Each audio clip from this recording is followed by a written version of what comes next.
computer. Hi, Rod. Oh, yeah. Hello again. So we said we'd come back. We had a bit of a longer gap, but we said we'd come back from our last conversation and talk more specifically about life reviews. Yes. So I think I'm just going to dive in and ask you sort of like the questions that are on my heart about them and what I've been reading. And I'm hoping that those questions will be helpful to other people as well. Yes. So what is a life review? Not many people have heard of this. How would you summarize what is a life review? A life review is everything you've said, thought, or done since the day you were born to the day you die. These people that have had NDEs, near-death experiences, they pass through, and then how do they experience that part? They normally, they'll normally go through a tunnel, and then they'll be met by beings of light, which normally are angels, and so often Jesus will be there as well. And then they will actually go through a life review. Whilst they're going through the life review, they'll be in the presence of angels and Jesus. And sometimes the life reviews can get very painful, and they'll actually stop them. They will actually stop them to give you a break. And they will actually then show you something good in your life, which makes you feel, oh, great, this is really good. And then we go back to the bad bits afterwards. Oh, wow. So instead of having all the bad bits, if you're really, really under stress, they will stop it, show you the good bits, so you feel some sort of relief, and then you'll go into the bad bits and the good bits. You've just jogged my memory of one from your book, actually, that I've tagged to sort of read out. That's quite a nice one to start with. I think it's the first one in that section. So shall I just read that one out? And then you can we can dissect it. So this student has reported. She said, this time my question led me to my life review. It was like watching my life from start to finish on an editing machine stuck in fast forward.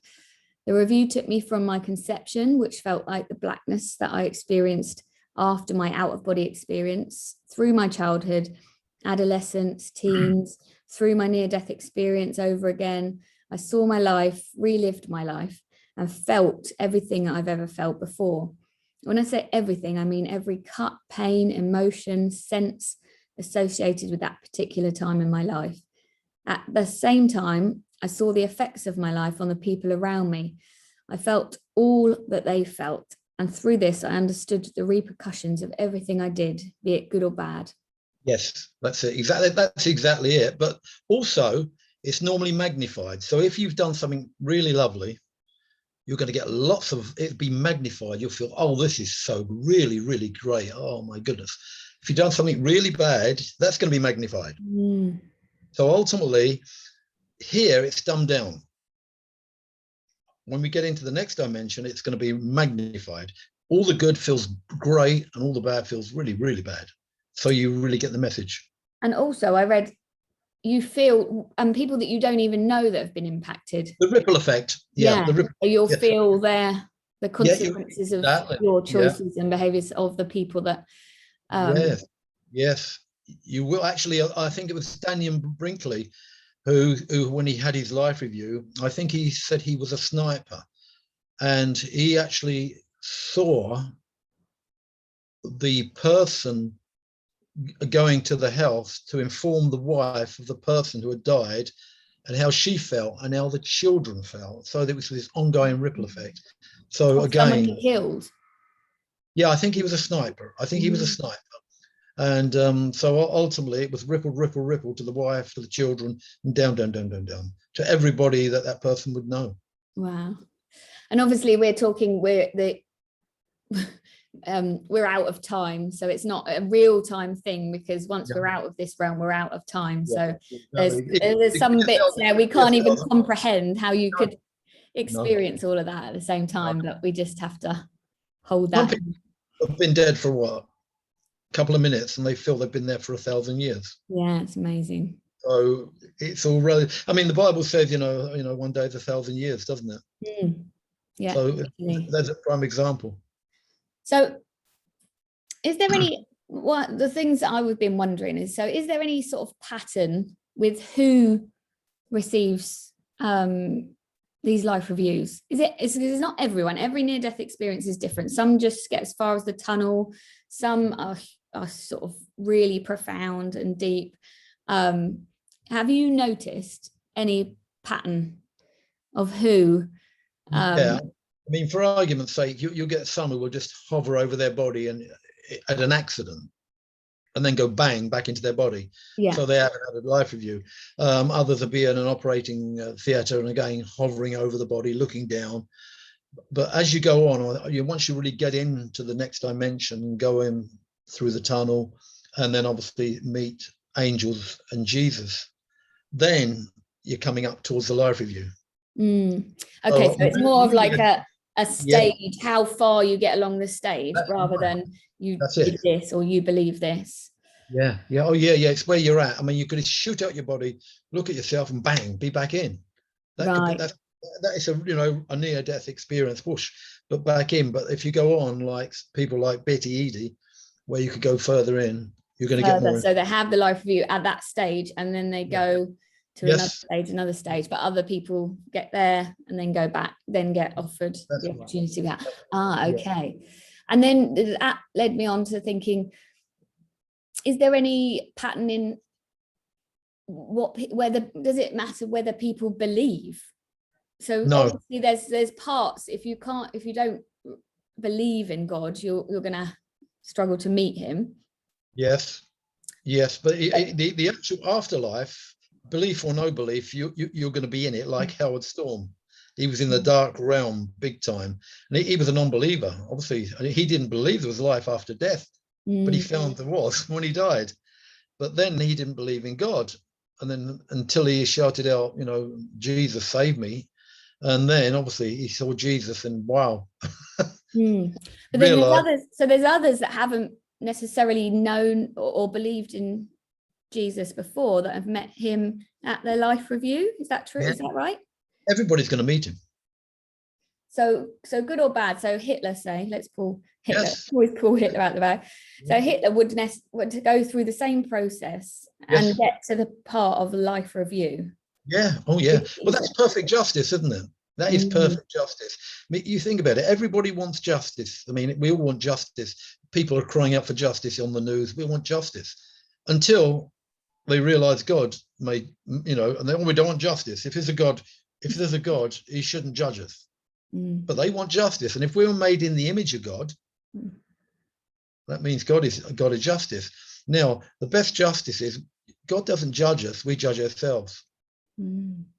Because it says, as you judge, you'll be judged. So if we're going to judge ourselves, we're the worst critics, aren't we, of ourselves, I think. So ultimately, it's almost, I see it like it's more of a natural consequence rather than a judgment and punishment from someone else. It's like if you hurt that person, you feeling it is a natural consequence. Exactly. That's how the world, that's how it works, rather than cause and effect. Oh, you're dead right. God is loving. God is always there loving you, even through the judgment. God is loving you. Oh, that was another little tag that I highlighted actually on the next page. Yeah, God is loving because I thought that was really important to know that even through those painful experiences, whether that's something you've suffered yourself or maybe whether you've inflicted that on someone else at whatever level. This is just the end section of another story. It says, I could go back. I realized I'd led a very selfish life, rarely reaching out to anyone. Almost never had I smiled as an act of brotherly love or just handed someone $1 because he was down. No, my life had been for me and me alone. I hadn't given a damn about my fellow humans. I looked at the being of light and felt a deep sense of sorrow and shame. I expected a rebuke, some kind of cosmic shaking of my soul. I'd reviewed my life, and what I had seen was a truly worthless person. Obviously, they're really struggling at this point. So what did I deserve if not a rebuke? As I gazed in at the being of light, I felt that as though he was touching me. From that contact, I felt a love and joy that could only be compared to the non-judgmental compassion that a grandfather has for a grandchild. Yes, exactly. I mean, that's exactly, I mean, you think of Jesus represented that when they were going to stone the woman who had committed adultery. He said, let him who's without sin cast the first stone. And then he turned around and said, where are your accusers? And she said, they're gone. And he said, well, neither do I judge you. Go and sin no more. So that was again very, very, very forgiving, wasn't it? Go and sin no more. He didn't condone sin, but he told her, go and sin no more. Do I judge you? Because that's what I love. It's kind of this middle ground, because there's lots of people that go very far that way. There can't be, a loving God wouldn't punish, therefore doesn't exist. Or, there is a God and he punishes, and that's right. And actually this is like, no, there is a loving God and a natural consequence to bad behavior. Exactly. And he came here. Yeah, and he came here and tried to tell us, he said, do unto others as you want done unto yourself. He's telling us that's a loving God, do unto others. How many times do I forgive? 70 times 7. It was all love, love, love. But when people perceive God, they always try and say, oh, he's out there beating people with a stick. No, that's not at all what Jesus taught. And the other one I've noticed in the stories is that actually Jesus, he feels, I don't know whether the angels too, I think in the stories I've read, the ones have been Jesus, actually feels, though, as you're feeling what you felt and what other people feel, he's feeling that as well. Yes. And then that, for me, that Bible verse of everything you've done, you'll probably be able to remember it. Every the least of those we made manifest.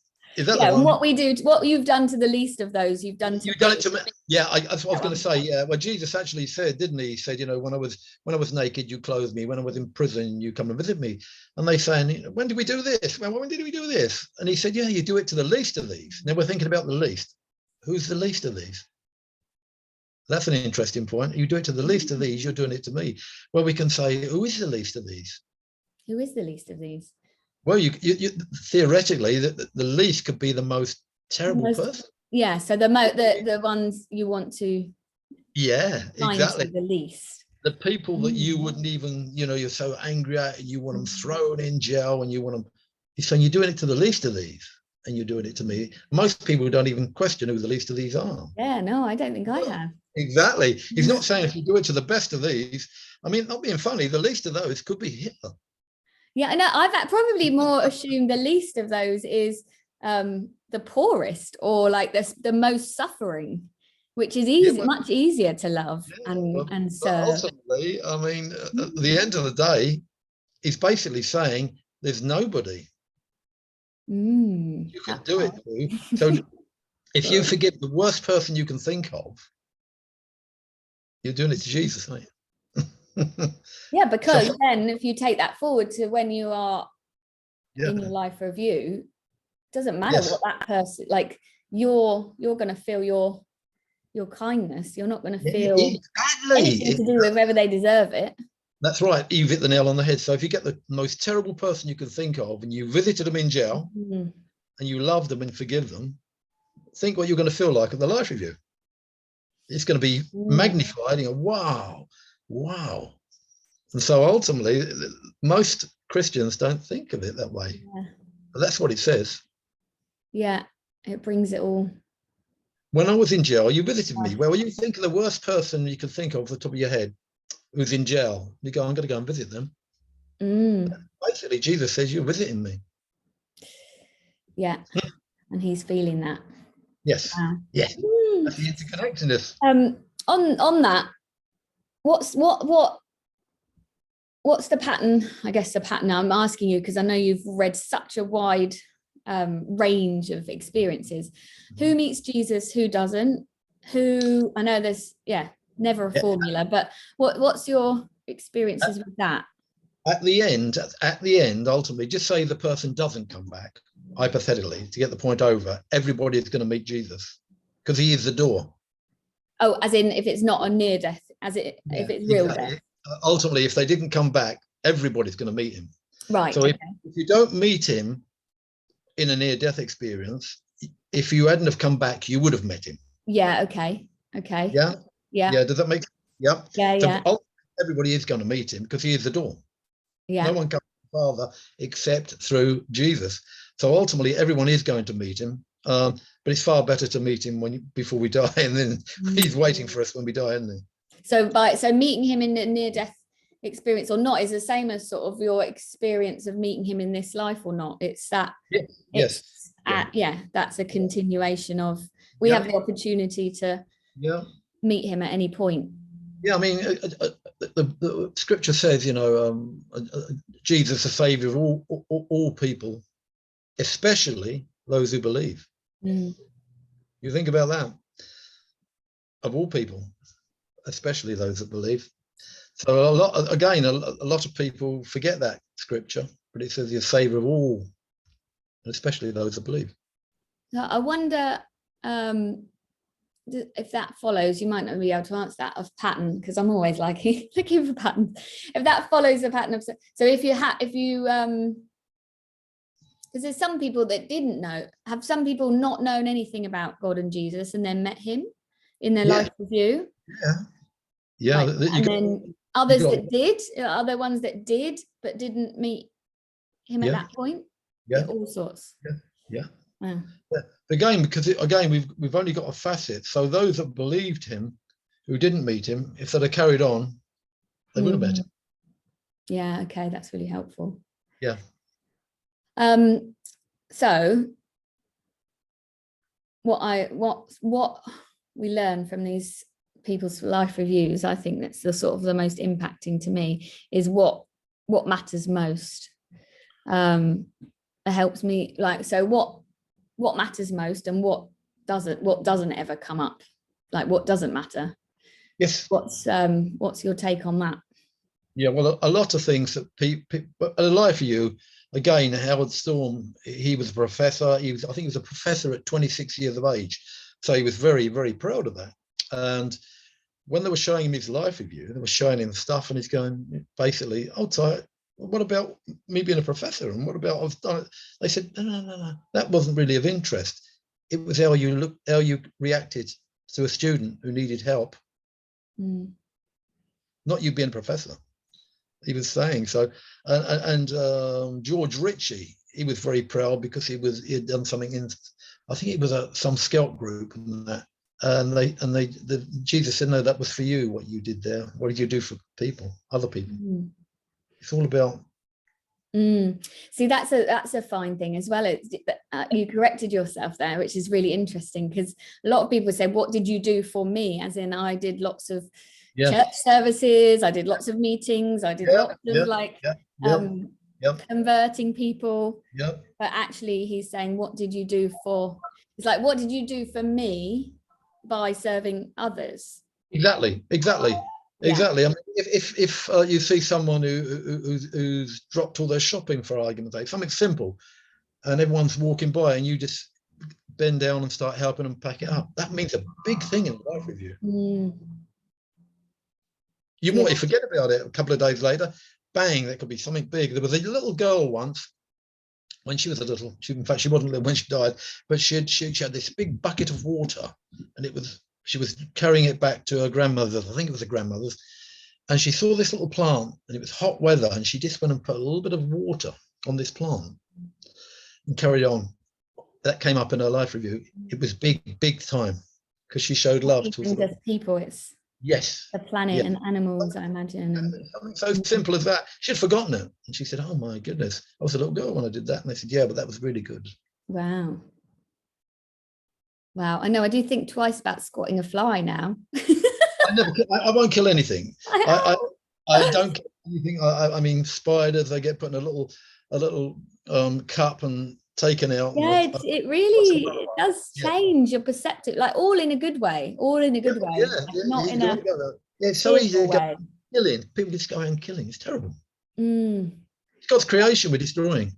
And it just changes it when it's like, when the thought that someone else is going to tell you off, or the thought that you're going to feel the consequences of that just are so, for me, that's so much more, because I've always had that, I don't issue with authority or struggle, but actually like understanding it in that way makes me think completely different.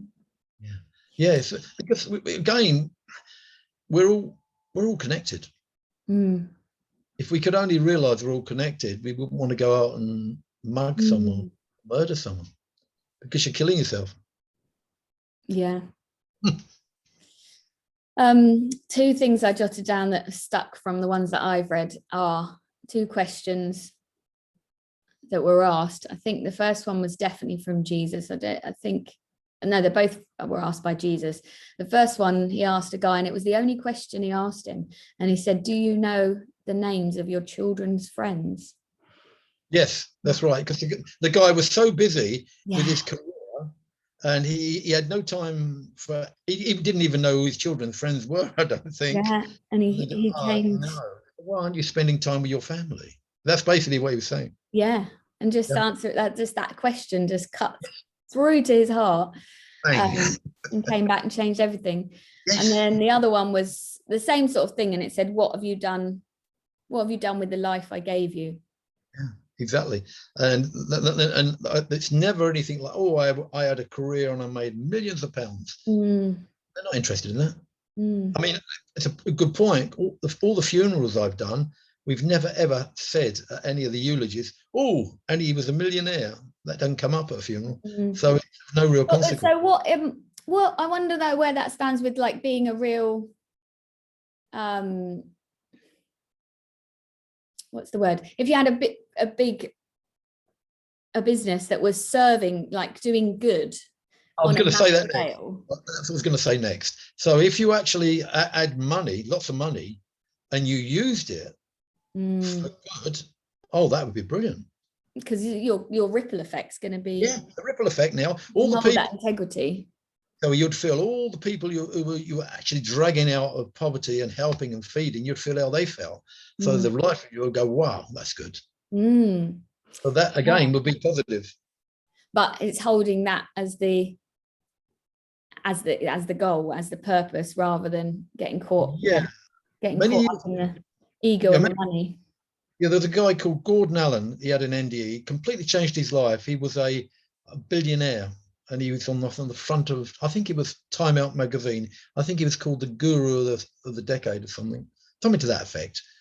And he had a near-death experience, changed him completely.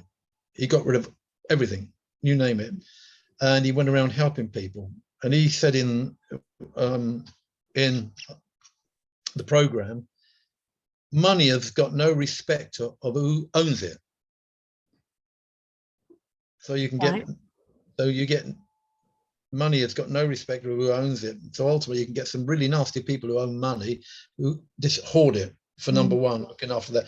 Or you could get somebody who does the reverse and gets the money and says, right, I'm going to use it. I'm going to use this to help people. Now, money's not evil, it's how money's used. In the right way, it's like, wow, yeah, this is great. And it's like water. If you give someone a drink, it's good, but if they drowned in it, it's not. It's sort of, it's not evil. Yeah. You use it. Yeah, it's true. I just think, just reading that last one, it reminded me of something Eden, my little girl, said to me this week. She said to me, Mum, when am I going to die? And obviously you don't want to hit your thing immediately. And I said, oh, why are you asking that? She said, because I really want to meet Jesus. Oh, that's brilliant. I mean, brilliant that she wants to meet him. And I was like, oh, yeah. I said, me too. I said, but we don't want to, I said, you don't want to die yet. Like, we don't want to die, because what if we get there? And Jesus says, I gave you this amazing life. You know, you're meant to enjoy it and experience it. And all you're worried about was getting back to me. And she was like, oh, yeah. But it's good. I mean, she's got a mission to actually go out there and tell people what she said to you. Yeah. And that's what I think, talking about these experiences and talking about heaven, I was like, oh, brilliant, that she's that fearless of death. That obviously we don't want her to jump on it, but it wasn't. It was just, she's really excited about that moment rather than fearing it. I think it's so important. But there's an interesting point you bring up there. In fact, I've said this so many times.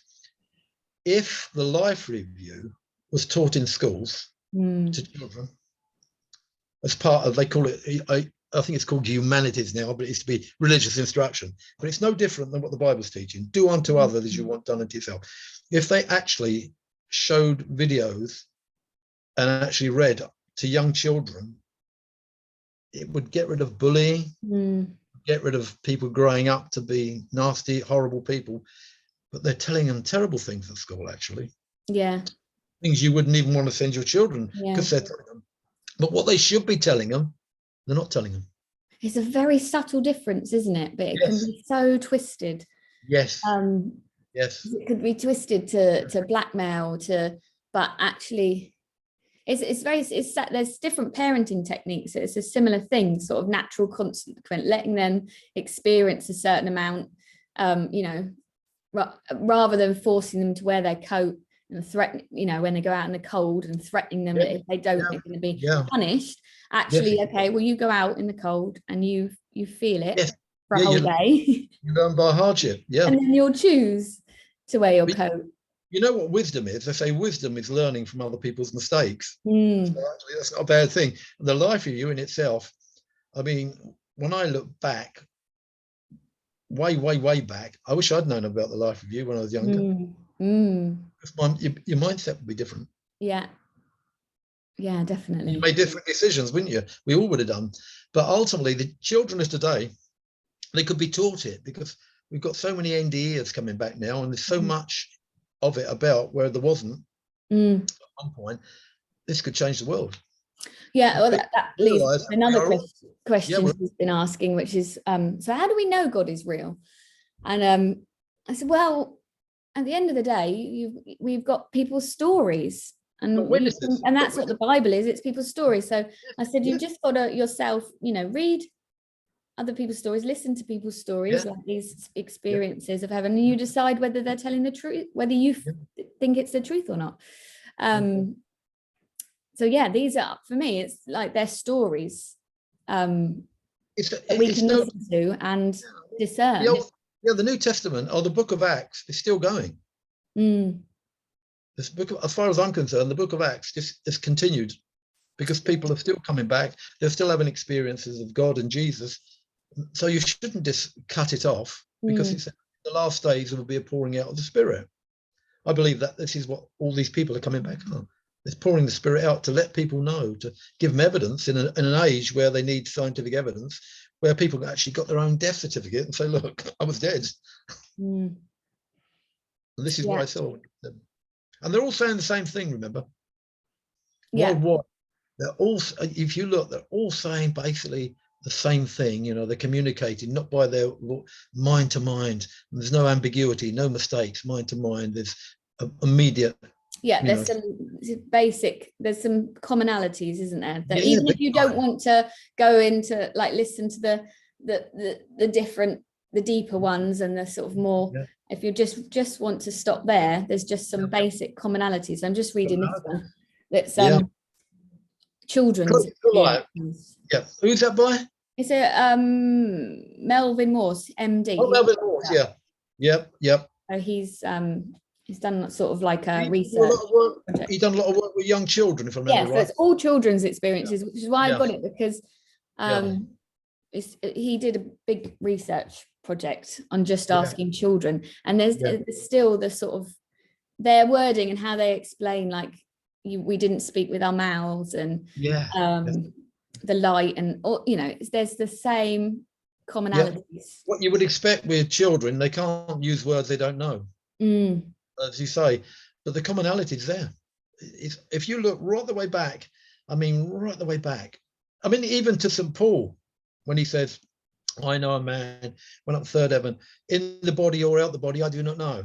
That's in the body or out the body, I do not know. But I heard and saw, I heard things that I couldn't verbalize, he's saying, I couldn't explain. That's what Near-Death is saying, isn't it? Yeah. And other things that are from the Bible, like the shimmering, is it the wall? Is it the wall or the bit? But there's how they describe, like, the buildings, they're sort of like luminescent. And it's luminescent light. It's a living light. Glass. Living light. And it's for argument's sake, I think that the streets are gold, that you can actually see through them. So they're shimmering. everyone uses, they all use, like, whether it's a child or an older person or a believer or not, they're all using different language. But when you read a few, you can see, and in the Bible, then it's saying the same thing. And it's, I mean, you think the Mount of Transfiguration, when Jesus was talking to Moses and Elijah, it said he glowed like the sun. Now, near deathers say glowed like the sun, but it doesn't hurt my eyes. St. Paul was said that, you know, he was blinded by light. The reason he was blinded by light was because he was in the flesh. But when people leave their body, eyes can't hurt, because their eyes are down here and they've got a spirit, so they can't be damaged. That's very true, because they all say it was such a bright light. I felt like it should hurt my eyes, but it didn't. Yes. But their eyes are back on earth, so they've left the body. Yeah, and Paul went blind. And also I was just thinking about Moses, when he saw God, he went white, didn't he? Exactly, because they're actually got the real body. But once you leave the body, you can't be injured, because you haven't got the body to be injured. You're in the spirit. Yeah, very interesting. Very interesting. So what else? I think we covered my question, I think I said this. Do you think every person receives one? Yeah, even Hitler. Yeah. So yeah. So I guess if they're experiencing their life review, okay, so say Hitler experiences his life review. Yes. Poor Hitler. Exactly. Now, if Hitler had known and been brought up as a child with this knowledge of the life review, he may have made entirely different judgments on how he was going to live his life. Depending on the level of pride, I guess there could be a level of pride that makes you think there could be, you know, that you can overcome those kind of things, couldn't there? Well, Hitler was dark evil. Yeah, I mean, Hitler was like that, because he was a man. He had an occult bureau, and he wanted to get hold of the spear of destiny, because whoever got that spear of destiny could rule the world. So yeah, he could. But at the end of the day, if he's going to make decisions, and he's taking a risk, if he knows that if he's going to hurt people, he's going to be hurt. It could be a big deterrent. So, and I guess the shape, that kind of leads me on to something more, into something that I think maybe we can talk about next time, because it leads on to the question of what next, like where next, once you've experienced that, whether it, you know, with Jesus, because in the near-death experiences, they always come back, obviously, because we're hearing the story, and there always seems to be this barrier. So they get a choice to go further into heaven or come back. So I guess that the whole next conversation I'd love to have is what happens next, what determines whether someone goes one way or another, or how that is. And I'm wondering in my head, to sow a seed for next time, sort of, if Hitler's having a life review, and how does he choose then to go to the light? How does he choose then to go to God? He's obviously then at that point aware that there is more after we die. Does he choose to go in shame away, in darkness, or does he choose, you know? So that kind of thing, maybe we could have a think about that and then chat more about that. I won't answer that, because you might ruin it for next time. Yeah, exactly. And I know that will lead on to like a big conversation. So they're the kind of things I'm thinking maybe we can chat through. That is really good, because next time. You need to, exactly. I mean, you get to this point and say, all right, now they don't come back. Where are they going?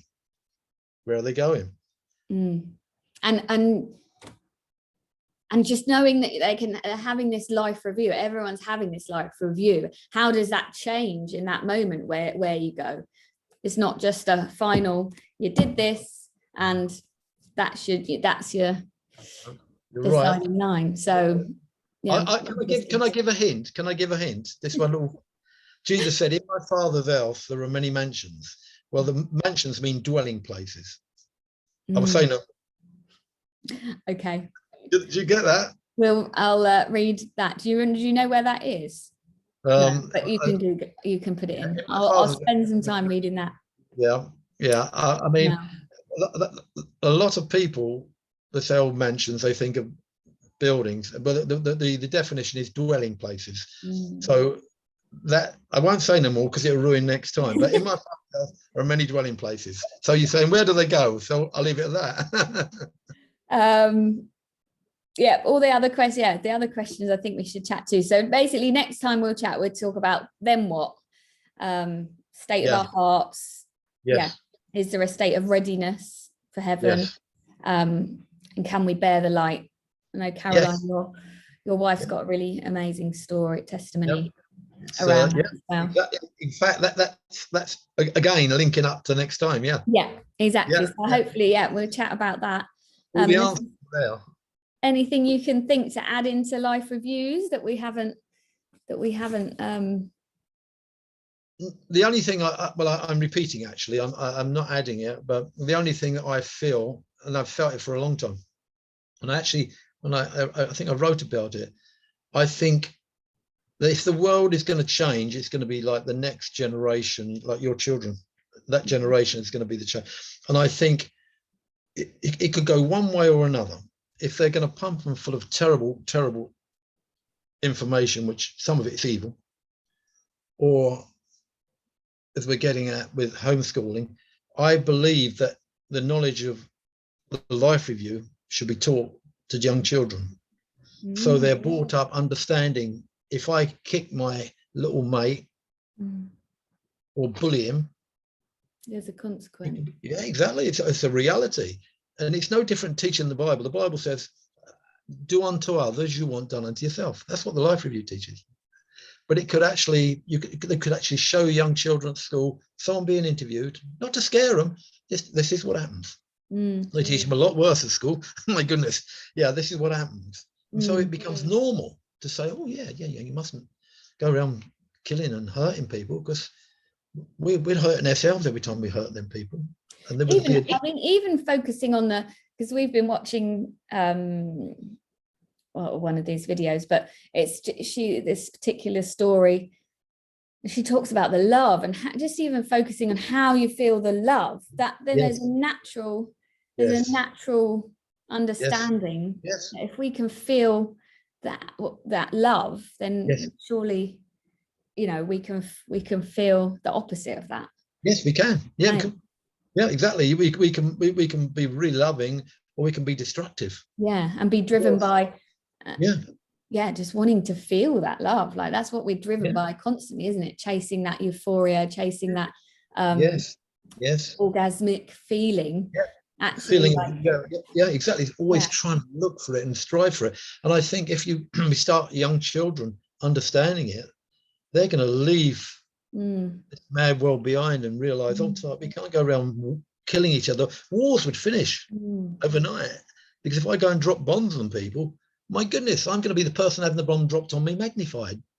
Wow. No, I don't want to do that. That's basically the truth. And once that message is there, and Jesus used to keep saying, do unto others as you would want done unto yourself. It's the same message. But I just thought of him saying as well, live by the sword, die by the sword. Die by the sword.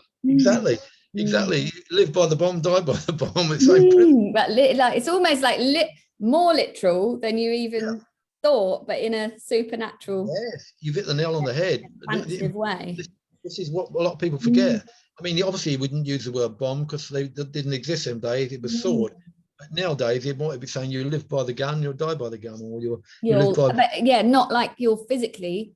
Yeah. Because then you might think, oh well, I've escaped that. Yeah, that's not going to happen. And then you die. That's more like karma, but it's you live by the sword. You're going to experience the sword when you die. Exactly. Exactly.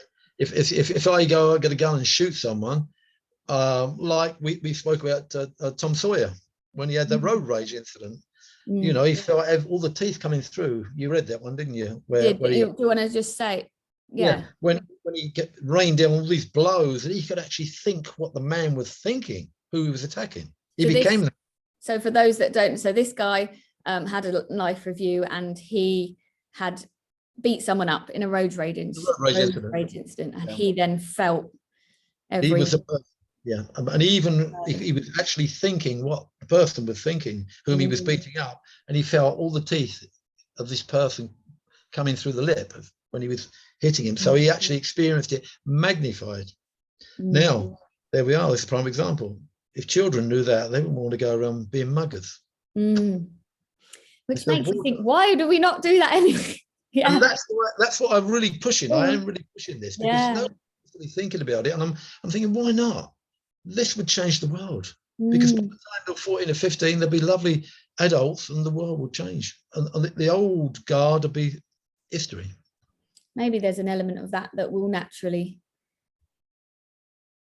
be brought down here anyway. Like maybe we will start to sort of evolve and become more sensitive and in tune with each other and connected with each other, that we'll actually start to feel a bit more like that in this world. It's the only way. It's the only way it's going to change it, because ultimately, in fact, talking about homeschooling, I think in the homeschooling world, that could be taught. That could be taught because it's real hard scientific. You could have people talking on there. It would be brilliant. Oh, well, that's good. Not to scare them, just to educate them. It's scary not to tell them.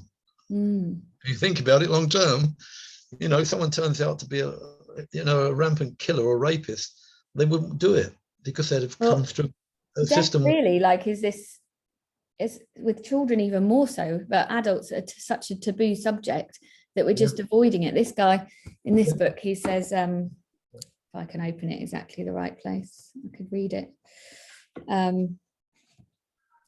To research near-death experiences today is to be lumped together with spiritualists and ufologists. Medical science ignores the dying process and the fact that it involves pre-sentiments of death and visions. Modern science has developed new medical techniques, but not the new rituals to help us deal with the lingering type of death it brings. But basically, he's saying that death's become dirty and a failure and not talked about and pushed out. And then we're not talking about it. We're not honoring it. We're not gathering around when someone dies. We're scared of it. Yeah. People are scared of it. I mean, let's be honest about it. We've got a throwaway society. I'm not being funny. They literally, everything's being thrown away. Elderly people, I'll euthanize them. Babies, I'll just abort them. I mean, at the end of the day, we're a throwaway society. So now we don't want to talk about it. We'll sweep it under the carpet, and they pretend they're not going to die because they don't want to face it, because they don't know what they're going to face. But the evidence is there to say, let's get all these witnesses. It's like when they discovered America. Columbus, when he came back, he was telling stories. Oh, it's like that here. He was a witness, and all the sailors. That's what this guy as a doctor did. But he's then going into the detail how he was basically shunned by. You know why? Because they're scared stiff. They're scared stiff because all these people, their qualifications are going to collapse because all their teaching and knowledge is going to be shown to be wanting. And so they don't want to rock the boat. If a professor in psychology all of a sudden realized all his psychology really didn't add up, it's his career up. So they go, no, we don't want to talk about that. So they don't want, you think every new person who comes through with a new idea, first of all, they're shunned, then they're laughed at, then they're accepted, and then everyone goes, oh yeah, we always knew that. It's true.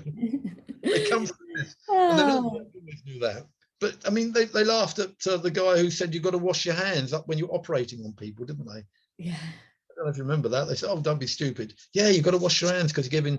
And then they realized, oh, yeah, you do have to wash your hands if you're doing an operation. But he was cigarettes are bad. And yeah. Yeah, they got this little group and they say, we're in the club and we don't want no one else to rock the boat. But in the end, I mean, you've got some really good people out there. You've got Sam Parnier, Melvin Morse, as you say, Dr. Kenneth Ring. There's a lot of good scientists out there now who don't care, and they're pushing the agenda. Yeah, there's too many to ignore. Yes, and there's too many people coming back to ignore. I mean, Howard Storm, who've just read his book, I understand, he gave up everything. He lost everything. He lost his career. He lost his family. You don't give up everything. Yeah. For something that's not true. Yeah. It's life-changing. And at the end of the day, even just holding it lightly, like without believing everything whole, just the possibility of having a life review can change the way you live for the better. Yeah. Like, you know. I mean, yeah, I mean, if you start working out how many life reviews, and I don't know off the top of my head, how many life reviews worldwide with all the people who are coming back, you can't explain it that way. Yeah. Can't explain it away. There's like, yeah, you could account for a few liars or a few, but yeah, there's just no formula. That's how. No, you can't explain it away. If you go back to the days of George Ritchie, they were the 1940s. No internet, very basic, not many televisions around. Go through everything as a modern NDE, doesn't it? George Ritchie, Return from Yesterday. Return from Tomorrow. Yeah, Return tomorrow. So, yeah, Return from Tomorrow. Yeah, yesterday. That's next on my list, actually. Yeah, I mean, a life review, perfect. You think, oh yeah, that's exactly what modern day NDEs are saying. I mean, she was going before the internet was going. Exactly what modern day NDEs are saying. Howard Storm, he was, I think, 1980s. Danny and Brinkley, they're all saying the same thing. Ultimately, I mean, people who die don't normally wake up in hospital and say, oh, I think I'll be a liar from now on. Yeah, and then the fruits of their life for the next 30 years are all good. You've hit the nail on the head. Even though they woke up a liar. Yeah. And their families, yeah, and their families turn around and go, we don't recognize them anymore. They're so changed. But then there's others that would say, well, they're deceived. That would be the other bit of the coin. Who are they being deceived by? Well, they would say and there's I don't know the words for it, but that anything, well, I don't know what they'd say really, because it's not me, but that anything supernatural like that is deception. Yeah, but if you get led to Jesus, the Bible says, test the spirits and see if they are of God. Well, if they say, come back and say, like Howard did, Jesus Christ is Lord. Now, remember, he died as an atheist, come back, and now he's a minister. He's tested the spirits, changed his life. And the fruit of their life. You'd have to have a lot of faith to believe that people like Howard give up everything and became a priest after being an atheist and was a professor and then lost money by. It doesn't make sense. Yeah, and there's too many different ones to actually allow any of those formulas. Doesn't add up. But it's when you start getting it's accumulative, all those witnesses. Imagine it in a court of law. They've all come back and they've all seen and they're all saying basically the same thing. And what right have we got to say all these witnesses are liars? If that's the case, then we shouldn't go to have any court cases. Yeah. Or listen to anyone's story. And that's kind of what I was saying to Eden, really. Like, at the end of the day, we don't know anything. Like, we don't know anything until we get there. Like, you've just got, we listen to stories and we use our discernment. And yeah, I mean, the way I look at it, if you get the Bible and then you look at the NDEs, they dovetail. So that's what I'd expect. So if the Bible is a history of God, you would expect things like near-death experiences to dovetail. They do. So I have always said to the atheists, what evidence have you got? They don't seem to have any. Yeah, just except accusing everybody of lying, which is silly. But yeah, it's a good conversation. Yeah. Thank you very much. Thank you. It's been brilliant. It's been brilliant. Yeah. I always like to chat and talk. It's just like over a cup of coffee, isn't it? Yeah, exactly. And not as beautiful as in real life in your house. Well, the horses and the sun. Woods. Yeah. Which is there. And just this is Rod and Caroline's book that they put together, which is just, I keep reading it. It's just really so well done. It was intended to be easy reading intentionally. Yeah, it really is. It's just such a good little starting point. It's got lots of different stories, a bit about the science and all the resources that they all your references. I was just like in awe of how much. Exactly. We made what we did. Everything. Job. Yeah, everything can be cross-referenced. We didn't want people to say, "Oh, yeah, but what's the evidence?" We say, "Well, there it is. Go and check it." Yeah, it's amazing. So that's well, free to download, isn't it, on your website, bereavement Download. rescue? Yep, free to download. Yep. That's lovely. Okay, well, we'll check in next time on here. You'll do that. Yeah, thank you so much. It's been a pleasure. It's been a pleasure. Yeah. God bless you. And you, and you. God bless. Oh, I think. Oh, How do I get you out? I'll disappear. You watch. See if I can.